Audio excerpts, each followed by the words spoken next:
على واحد القضيه ديال الزوجه ديالهم، تعرضت لواحد الاهمال طبي، ما نقولوش خطا حيت هذا خطا وارد، ولكن هذا اهمال وتقصير طبي. هادشي وقع في مدينه الناظور.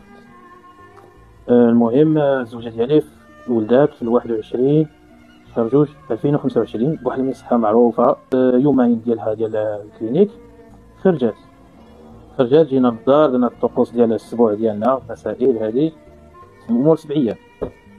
ذاك النهار ديال السابع جاها الحريق قوي جدا، حريق نقولوا ديال 10 درجات، يعني الماكسيموم ديال الحريق ديالها. رجعنا للمصحة، دار لها واحد الفحص فحص الراديو داروا لها الفحص، لقاو بلا ما السيده قالك فيها غير لي غاز في الكبش ديالها. صافي هي هذيك عطاوها الفحص اللي تسمح لك في المصحة ديال العملية. عطاونا نديرو في نفس المصحة، ولكن كان ذاك النهار الجمعة، قالك اسيدي نمشيو نصليو، ما كانش اللي يدير لها الفحص. اضطرينا نخرجوا ونمشيو عند مركز الفحص بالجانب ديال المصحة، يعني ما يبعد عليه غير امتار قليلة.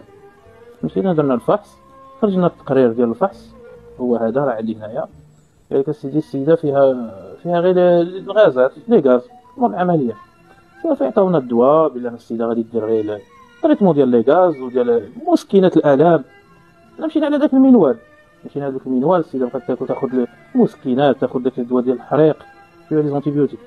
بقى الحريق يمشي، من بعد يبقى يرجع بيرمانون، عندها حريق في الجلد. هي كتقول لي ودي محمد راه عندي كنحس بحال عندي شي خنشه، شي شكاره في الكرش ديالي.